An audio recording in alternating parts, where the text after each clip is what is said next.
오늘 우리에게 베푸시는 하나님의 말씀은 신약성경 로마서 4장 18절에서 25절입니다. 이 말씀을 받들어 읽을 때 살아계신 하나님의 음성 들으시기를 바랍니다. 아브라함이 바랄 수 없는 중에 바라고 믿었으니 이는 내 후손이 이 같으리라 하신 말씀대로 많은 민족의 조상이 되게 하려 하심이라. 그가 100세나 되어 자기 몸이 죽은 것 같고 사라의 태가 죽은 것 같음을 알고도 믿음이 약하여지지 아니하고 믿음이 없어 하나님의 약속을 의심하지 않고 믿음으로 견고하여져서 하나님께 영광을 돌리며 약속하신 그것을 또한 능히 이루실 줄을 확신하였으니 그러므로 그것이 그에게 의로 여겨졌느니라.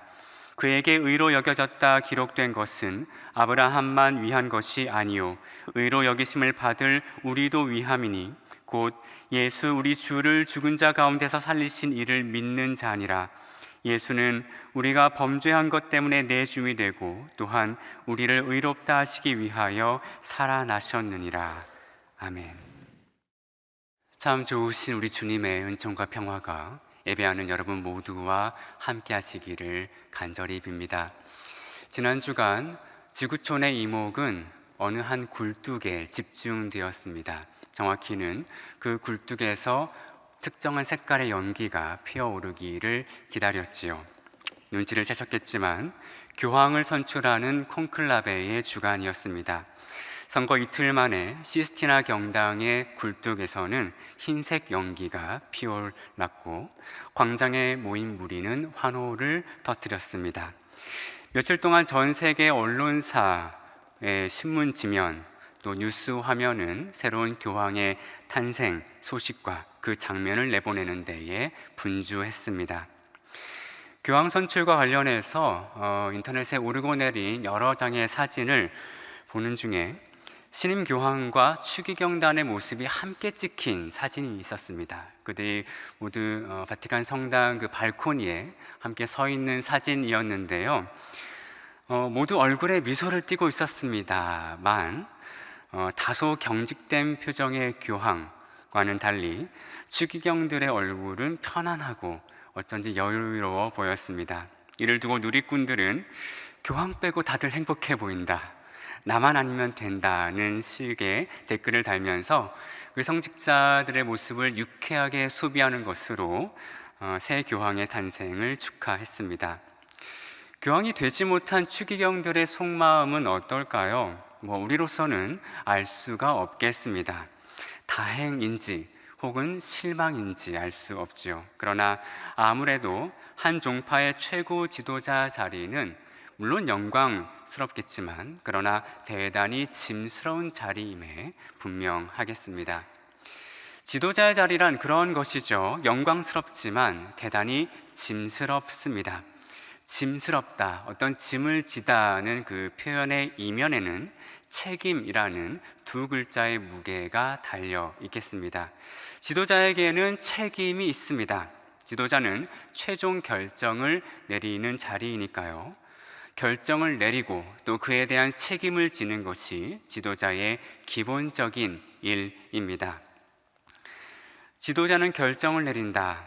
이러한 일반적인 진술 뒤에는 고대로부터 비롯된 지도자의 기본 업무가 전제되어 있습니다. 고대 사회에서 지도자, 왕의 기본적인 업무는 재판입니다. 재판이야말로 왕의 기본 업무이자 중요한 책무입니다. 근데 재판이란 결국 결정을 내리는 일이 아니겠습니까? 여러분, 열왕기상 3장의 솔로몬 이야기를 한번 떠올려 보십시오. 왕이 되자마자 그가 하나님께 기도합니다. 듣는 마음을 주십시오. 듣는 마음을 주십시오. 그러나 이 기도는 상담사의 기도가 아닙니다. 재판장의 기도입니다. 그 구절 앞뒤는 이렇게 되어 있습니다. 듣는 마음을 종에게 주사 주의 백성을 재판하여 선악을 분별하게 하옵소서. 왕의 기본 책무인 재판을 잘 하기 위하여 듣는 마음을 주십시오. 이것이 왕이 된 솔로몬이 했던 첫 번째 기도입니다. 그리고 이어진 에피소드 여러분 아시죠? 그 유명한 솔로몬의 재판입니다. 이렇듯 재판은 왕의 기본이자 중요한 업무입니다. 재판에서 하는 일은 무엇인가요? 옳고 그름을 따지지요. 옳고 그름을 따집니다. 재판장은 원고와 피고의 사정을 쭉 듣고 어느 쪽이 옳고 또 어느 쪽이 그른지 판결합니다. 당신이 옳다라고 선언하는 것, 이것을 다른 말로 하면 의로 여겨주는 것입니다. 당신이 옳아, 이것이 정의를 선포하는 것입니다. 의로 여겨주는 것이죠. 본문 22절을 다시 읽어봅니다. 그러므로 그것이 그에게 의로 여겨졌느니라. 그러므로 그것이 그에게 의로 여겨졌느니라. 다르게 말하면 그러므로 그것이 그에게 옳은 것으로 판결되었다. 옳은 것으로 판명되었다는 뜻입니다. 달리 말하면 하나님께서 너가 옳다라고 판결하셨다는 뜻입니다. 이러한 배경 아래서 이 22절, 이 구절을 뒤에서부터 한 어절씩 설명해 보도록 하겠습니다. 자, 그러므로 그것이 그에게 의로 여겨졌느니라. 여기서 의로 여겨졌다는 것이 무슨 뜻인지 말씀드리겠습니다. 이 말, 의로 여겨졌다는 이 말을 우리에게 익숙한 전문 용어로 바꾸면 칭의입니다. 칭의, 영어로 justification입니다. 영어로 self justification 하면은 자기 정당화라는 뜻입니다. 스스로 내가 맞아, 내가 틀리지 않았어, 내가 옳아라고 말하는 것, 자기 정당화입니다. 그러면 이 justification이라는 것, 누군가를 칭의한다는 것은 방금 말씀드렸듯이 너가 옳아라고 말하는 것입니다. 재판에서 판사가 당신이 옳습니다 라고 말하는 것처럼 너가 옳다고 말하는 것, 이것이 칭의입니다. 그렇다면 하나님의 칭의란 이렇게 말할 수 있겠죠. 하나님께서 옳다고 하신다, 하나님께서 그게 맞아 라고 말씀하시는 것입니다. 이 말을 다르게 표현만 바꾸면 하나님께서 무언가를 바르다라고 하시는 것이죠. 이 바르다는 표현에 기대어서 칭의를 세 가지 칭의로 말씀드릴 수 있겠습니다. 칭의는 바른 시각이고, 바른 대우이고, 바른 조정입니다. 바른 시각, 바로 보는 것이죠. 칭의는 바로 보아주는 것입니다. 바른 대우, 칭의는 바르게 대하는 것입니다. 또 바른 조정, 칭의는 바로 잡는 것입니다. 이 세 가지를 하나씩 말씀드리겠습니다. 첫째, 칭의는 하나님께서 우리를 바르게 보아주시는 것입니다. 그런 의미에서 바른 시각입니다. 우리 모두 하나님의 심판대에 서지요. 그리스도의 심판대에 섭니다. 그 심판대 앞에 서면 우리의 실체가 드러납니다. 그런데 우리의 실체, 상반된 실체가 함께 드러나죠. 거기에서는 우리의 두 가지 모습이 함께 드러납니다. 우리가 얼마나 형편없는 존재인지, 우리가 얼마나 죄인인지 드러나고, 동시에 그럼에도 우리가 하나님께 얼마나 사랑받는 존재인지 드러납니다. 죄인과 의인의 모습이 동시에 드러납니다. 밝음과 어둠을 함께 지닌 존재로 드러납니다. 사실 이것이 우리의 모습이죠. 우리 안에는 밝음이 있습니다. 그러나 밝음만 있습니까? 어둠도 있죠. 그리고 그 반대도 마찬가지입니다. 하지만 우리는 우리의 모습을 바로 봅니까? 되게 그렇지 못합니다. 대개 우리는 나의 밝은 면을, 나의 좋은 면을 확대해서 봅니다. 그러면서 자만하죠. 또 반대로 우리는 나의 어두운 면을 집요하게 봅니다. 그러면서 자책합니다. 우리는 내 모습을 바르게 보지 못해요. 자만과 자책 사이를 오갑니다. 그러면서 때로는 우쭐했다가 때로는 좌절합니다. 그러면서 우리는 마음속으로 이렇게 원하죠. 누군가가 나를 올바로 봐줬으면 좋겠어. 내 겉모습 말고, 내가 치장하는 것 말고, 내가 드러난 모습 말고 나의 정말 그 모습을 그대로 봐줬으면 좋겠어. 나를 칭찬해 주는 것도 좋겠지만 때로는 나를 따끔하게 질책했으면 좋겠어. 그 사랑의 질책이 그리울 때가 있어. 우리는 누군가 나를 그렇게 정확하게, 바르게 바라봐 주기를 바랍니다. 나의 장점과 단점, 나의 빛과 어둠을 함께 봐주기를 바랍니다. 이것이 바른 시선이죠. 그러나 이 시선은 누구에게만 있습니까? 오로지 하나님만이 우리를 바르게 보아주십니다. 이것이 바른 시선, 칭의입니다. 또한 칭의는 하나님께서 우리를 바르게 대해 주시는 것입니다. 바르게 대해 주시는 것입니다. 시선만이 아니라 그것을 행동으로 옮기시는 것이죠. 보면 우리는 나 자신을 바르게 대하지 않습니다. 실제보다 높이거나 낮춰요. 우리가 무엇을 성취할 때가 있습니다. 무엇을 성취하면은 우리는 의기양양해져요. 기세에 등등해지면서 나를 높입니다. 교만해지죠. 그러다가 무엇을 잘못하면 나의 성취가 사라지는 날에, 내가 실패를 맛보는 날에는 그 반대로 의기소침해집니다. 그러면서 좌절하고 나를 무시합니다. 내가 이것밖에 안 돼 라고 하죠. 그러므로 우리가 마땅히 받을 칭찬보다 더 많은 찬사를 받으려고 하거나 혹은 마땅히 받아야 할 찬사를 거부하기도 합니다. 또 우리가 받아야 할 처벌보다 더 적게 받기를 원하거나 실제로 받아야 할 비난보다 더 거센 비난을 스스로 보태기도 합니다. 이렇게 우리는 나 자신을 바르게 대하지 못하고 때로는 높게, 때로는 낮게 대하죠. 우리가 다른 일을 대할 때도 마찬가지입니다. 우리는 주변에 있는 사람, 우리가 관계하는 사람을 바르게 대하고 있습니까? 그를 정말 있는 그대로 대하고 있습니까? 그를 정말 하나님의 자녀처럼 하나님께서 사랑하시는 이로 대하고 있습니까? 아니, 그게 아니라 우리는 그가 가진 것, 그의 소유, 그의 지위를 보며 그를 대하고 있습니까? 그에게 무언가가 있을 때 그를 높게 대하고 그에게 무언가가 없을 때 그를 낮게 대하지는 않습니까? 우리는 너무나 익숙하게, 너무나 자연스럽게 상대방도 바르게 대하지 못합니다. 이 땅에, 이 세상에 오로지 하나님만이 우리를 바르게 대하십니다. 바른 대우, 이것이 또한 칭의의죠. 마지막으로 칭의는 하나님께서 우리를 둘러싼 모든 관계 및 상황을 바로 잡아주시는 것입니다. 칭의는 바른 조정입니다.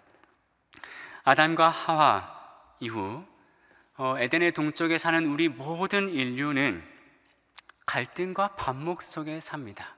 내가 원하든 원하지 않든 우리는 갈등을 일으키며 살고 서로 미워하며 삽니다.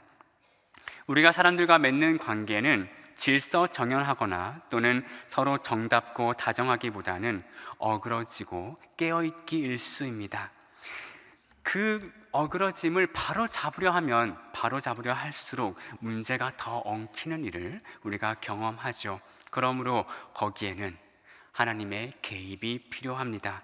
하나님께서 바로 잡아주셔야 합니다. 갈등하는 사람과 사람은 그 사이에 다른 어떤 사람이 아니라 오직 하나님을 모셔야 합니다. 하나님을 사이에 두어야 우리가 서로와 서로를 바르게 대할 수 있습니다. 우리 사이에 어그러진 상황을 바르게 잡을 수 있습니다. 또한 이 땅에는 이해할 수 없는 악이 있습니다. 의인이 고난을 당하고 악인이 득세합니다. 시편과 예언자가 함께 외치듯이 왜 이 세상에는 불의가 만연합니까? 왜 여전히 불의가 득세합니까? 이것이 오늘날 우리의 질문이기도 합니다. 세상은 여전히 뒤틀려 있습니다. 그러므로 이 질문은 하나님의 개입을 요청합니다. 하나님께서 바로 잡아주시길 바라는 기도입니다. 우리는 성경의 예언자와 함께 여호와의 날을 기다립니다. 여호와의 날을 기다리죠. 그러므로 오로지 하나님만이 우리의 뒤틀린 세상을 바로잡아 주십니다. 이것이 하나님의 칭의, 바른 조정입니다. 칭의란 이런 것이죠. 바른 시각, 바르게 보아주시고 바른 대우, 바르게 대해주시고 바른 조정, 바로 잡아주시는 것입니다. 하나님께서 우리와 이 세상을 바르게 보아주십니다. 하나님께서 우리와 이 세상을 바르게 대하십니다. 하나님께서 우리를 둘러싼 모든 관계, 상황을 바로 잡아 주십니다. 이것이 22절에서 읽은 의로 여겼느니라 이죠. 이제 그 앞에 그에게를 보겠습니다. 여기서 그는 누구입니까? 아브라함입니다. 로마서에서 바울은 어떤 논증을 하고 있습니다. 어떤 근거를 대어서 자기가 하는 말이 옳다고 논증하는 중입니다. 바울이 씨름하는 문제는 이것입니다. 누가 아브라함의 자손인가? 누가 하나님의 백성인가? 그리고 어떻게 아브라함의 자손이 되는가? 어떻게 하나님의 백성이 되는가이죠. 우리에게 좀 더 익숙한 표현으로 바꾸면 누가 구원을 받고 어떻게 구원을 받는가 하는 문제입니다. 그리고 바울은 지금 여기에서의 문제를 풀기 위해서 그때 거기에 주목합니다. 지금 여기에서 우리는 어떻게 하나님의 백성이 되는가에 답하기 위해서 그때 거기에서 아브라함은 어떻게 하나님의 백성이 되었는가라고 질문합니다. 그리고 우리는 그 앞구절인 그것이 여기로 넘어가야겠죠. 그것이 근거입니다. 그것이 아브라함은 어떻게 하나님의 백성이 되었는가, 그것이 실마리입니다. 바울은 창세기를 깊이 묵상하다가 다음과 같은 결론에 다다릅니다. 아브라함은 의롭다 하심을 받았는데 그게 언제인가? 율법을 받기 전이 아니라, 받은 후가 아니라 율법을 받기 전에 그의 믿음으로써 의롭다 하심을 받았다. 이것이 바울의 발견이고 읽기입니다. 그 유명한 창세기 15장 6절을 읽었죠. 아브라함이 여호와를 믿으니 여호와께서 이를 그의 의로 여기시고. 어떤 신학자의 말처럼 바울은 저 족장 아브라함을 향한 위대한 부르심의 본질이 예수 그리스도 안에서 드러난다고 확신했습니다. 아브라함이 하나님께 옳게 여겨진 그 믿음이 있죠. 하나님께서 아브라함을 보시고 너가 옳아 여겨주신 그 믿음과 지금 여기에서 하나님께서 우리를 너 옳아 하고 여겨지는 그 믿음이 같다는 것을 발견했습니다. 그 믿음이 같아요. 바울이 보니까 아브라함의 믿음 그리고 지금 우리의 믿음 그 사이에 이렇게 말할 수 있겠습니다. 유전 정보가 DNA가 같아요. 그 믿음이 같은 거란 얘기입니다. 근데 그 믿음이 무엇인가? 그 실마리는 오늘 본문 19절에서 21절에 있습니다. 자, 여러분 잘 아시다시피 아브라함은 자기 몸의 생식 능력이 죽은 줄 알았습니다. 그리고 아내 사라의 태가 죽은 줄도 알았어요. 그럼에도 하나님의 약속을 믿었습니다. 그 약속이 무엇인가요? 생명을 주신다는 말씀이고 생명을 주신다는 약속입니다. 죽은 태에서 생명을 나게 하시는 하나님의 약속을 믿었습니다. 그 생명의 하나님을 믿었어요. 그러므로 아브라함이 지닌 믿음의 핵심은 이것입니다. 생명의 하나님을 향한 믿음, 생명의 하나님을 향한 믿음입니다. 그리고 바울이 보기에 생명의 하나님을 믿은 그 믿음은 바울을 비롯한 1세기 그리스도인이 믿는 믿음과 다르지 않았어요. 정확히 일치합니다. 그 1세기 그리스도인은 무엇을 믿었습니까? 예수를 죽은 자 가운데서 살리신 하나님을 믿었습니다. 예수를 죽은 자 가운데서 살리신 그 생명의 하나님을 믿었습니다. 그리고 이 믿음이 정확히 일치해요. 신학자인 위르겐 몰트만은 원시 그리스도교 초대교회가 선포한 설교의 핵심이 다음 세 가지라고 말했습니다. 첫째, 십자가에 달려 죽은 예수를 하나님께서 죽은 사람들 가운데서 살리셨다. 둘째, 우리는 이 사건의 증인이다. 셋째, 죄인들을 위한 의의 미래와 죽음에 굴복하는 사람들을 위한 생명의 미래는 예수 안에 근거한다. 복잡하게 말했지만 간단한 말이죠. 하나님께서 십자가에서 죽은 예수를 다시 살리셨고 우리가 그 일의 증인이며 거기에 우리의 영원한 생명이 있다. 이것이 초대교회의 선포였습니다. 그러므로 바울은 지금 이렇게 논증하고 있죠. 아브라함은 생명의 하나님을 믿었다. 우리도 생명의 하나님을 믿는다. 두 믿음은 같다. 하나님께서는 그 옛날 생명의 하나님을 향한 아브라함의 믿음을 보시고 그를 믿음의 조상이자 하나님의 백성으로 삼으셨듯이 하나님은 지금 우리가 지닌 생명의 하나님을 향한 믿음을 보시고 우리를 믿음의 후손이자 하나님의 백성으로 삼으신다. 그러므로 우리가 그 옛날 아브라함이 지닌 믿음과 동일선상에서 예수 그리스도를 살리신 생명의 하나님을 믿는 믿음을 지녔으므로 하나님께서 그 믿음을 보시고 우리를 옳다고 하신다. 이것이 바울의 선언이고 이것이 의롭다함을 얻는 믿음입니다. 저도 바울을 따라서 이렇게 말해봅니다. 그러므로 하나님께서 그때 거기에서 족장시대의 아브라함에게 생명의 하나님으로 나타나셨으므로 하나님께서 그때 거기에서 바울과 초대교회의 생명의 하나님으로 나타나셨으므로 어제와 오늘과 내일이 동일하신 영원하신 하나님께서는 지금 여기 21세기 대한민국에서도 생명의 하나님으로 나타나십니다. 하나님은 지금 여기에서도 우리에게도 생명의 하나님입니다. 예수 그리스도를 주님으로 믿고 고백한다는 것은 무슨 의미입니까? 예수 그리스도의 십자가와 부활이 우리의 것이라는 뜻입니다. 우리가 예수님의 삶을 따라 살면 세상은 우리에게 영광의 면류관이 아니라 치욕의 십자가로 응답할 것입니다. 그러나 하나님께서는 예수를 따라 살고 죽는 우리의 삶에 부활로 응답하실 것입니다.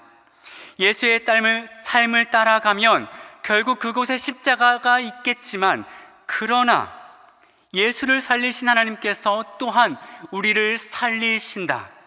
이것이 부활신앙입니다. 이것이 의롭다 하심을 얻는 믿음입니다. 하나님께서는 오늘 로마서의 말씀을 통하여 우리에게 물으십니다. 아브라함이 믿은 생명의 하나님은 지금 우리의 하나님입니까? 바울이 믿은 생명의 하나님은 지금 우리의 하나님입니까? 여러분의 믿음은 의롭다 하심을 얻었습니까? 하나님은 지금도 생명의 하나님을 믿는 믿음, 하나님께 소망을 두며 살아가는 믿음, 그리하여 의롭다 하심을 얻는 믿음을 우리에게 주시고 우리에게 그 믿음을 찾으십니다. 여기에 예배하는 여러분 한 사람 한 사람이 하나님께서 부여하시는 그 믿음의 주인공이 되시기를 바랍니다. 그리하여 부활의 생명 기운으로 힘차게 살아가시기를 간절히 빕니다. 아멘. 기도하겠습니다. 자비로우신 주님, 주님께서 어제와 오늘과 내일 영원히 동일하십니다. 그때 거기에서 생명의 하나님이셨던 그 하나님께서 지금 여기에서도 생명의 하나님입니다. 그것을 믿는 믿음 우리에게 주시고 그 믿음 찾을 때 내가 여기 있다 응답하게 하시옵소서. 의롭다 하심을 받는 그 믿음으로 이 한 세상을 하나님과 함께 신나게 살아가도록 인도하여 주시옵소서. 우리 주 예수 그리스도의 이름으로 기도합니다. 아멘.